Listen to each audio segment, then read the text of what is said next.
రవీంద్ర ప్రశ్నకు సమాధానం అంటే శ్యామల గారు చాలా సినిమాలకు సంబంధించిన ఈవెంట్లకు యాంకర్ గా చేశారు. అలాంటి ఆమె నుంచి సినీ రంగం నుంచి ఆమె పవన్ కళ్యాణ్ గారి స్పీచ్ మొత్తం వింటే దానిలో ఆయన అన్నది ఏంటంటే స్టంట్లకు సంబంధించి దిల్ రాజుని కొన్ని కోరారు. ఏంటంటే ఇక్కడ యువత ఉంది, యువతకు సంబంధించి మన వాళ్ళు చాలా సాహసాలు చేస్తున్నారు, అట్లా స్టంట్లకు సంబంధించి కొంత వాళ్ళకి ట్రైనింగ్ ప్రోగ్రామ్ పెట్టండి, వాళ్ళకి ఉపాధి కలుగుతుంది. రెండోది స్క్రిప్ట్ సినిమా స్టోరీకి సంబంధించిన స్క్రిప్ట్లకు సంబంధించిన ఒక ట్రైనింగ్ ప్రోగ్రామ్ పెట్టండి, ఉపాధి కలుగుతుంది. చెప్పండి. హలో చెప్పండి. మస్తన్ రావు గారు మీరే మాట్లాడండి. One sub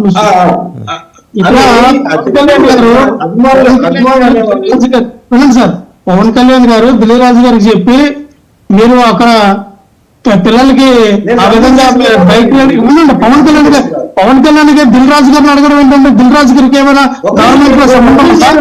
government sir Dil Raju గారు ఎందుకు ఏర్పాటు చేస్తారంటున్నా? రైట్, మీరు మాట్లాడారు కానీ లెట్ హిమ్ కంప్లీట్ అండి. మీ దగ్గర నెక్స్ట్ మీరే చాలా మాట్లాడాలి, 4 నిమిషాలు మాట్లాడాలి. ఒక వాక్యం ప్రారంభించగానే మీరు వచ్చేసారు లైన్ లోకి. అంటే ఆయన వీళ్ళు ఇట్లా సైలెన్సర్ తీసి ఇట్లా చేస్తా ఉంటారు, దానికంటే కూడా దాన్ని ఒక కన్స్ట్రక్టివ్ గా చేసి వీళ్ళని ఉపాధి వైపు కానీ లేదంటే అలా చేస్తే బాగుంటుంది. ఇక్కడ అనేక లొకేషన్లు ఉన్నాయి, సినిమా ఇండస్ట్రీ అభివృద్ధి చెందడానికి ఉంది, అలాగే యువతకు సంబంధించి కూడా ఉపాధి చేస్తే బాగుంటుందని చెప్పిన పరిస్థితి అక్కడ ఉంది. అక్కడ ఆమె చేసిన ట్వీట్ లో విమర్శలు అంటే ఆయన చేసిన సూచనలు మర్చిపోయారు. ఆయన ఏమన్నారంటే ఇక్కడికి ఇంతమంది వచ్చారు, చాలా జాగ్రత్తగా ఉండాలి, మీ తల్లిదండ్రులు ఇక్కడ జాగ్రత్త పంపించారు, మీరు క్షేమంగా ఇంటికి వెళ్లే వరకు కూడా మాకు చాలా ఇదిగా ఉంటదని చెప్పేసి ఆయన చెప్పిన పరిస్థితిని కూడా మనం చూడాలి. అది ఎక్కడ ఆ ట్వీట్ లో కనపడలేదు.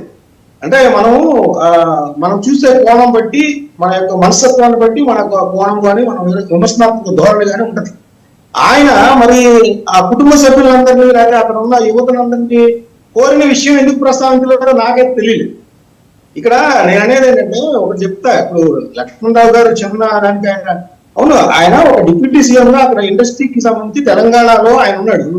తెలంగాణ ఫిల్మ్ డెవలప్మెంట్ ఫెడరేషన్ కి ఆయన చైర్మన్ గా ఉన్నారు. సో ఆయన ఒక పెద్ద నిర్మాతగా ఉన్నాడు కాబట్టి ఆ నిర్మాతగా కొంత ఇనిషియేటివ్ గా తీసుకొని ఇలా ట్రైనింగ్ ప్రోగ్రామ్ పెట్టండి అనేది ఆయన ఉద్దేశం.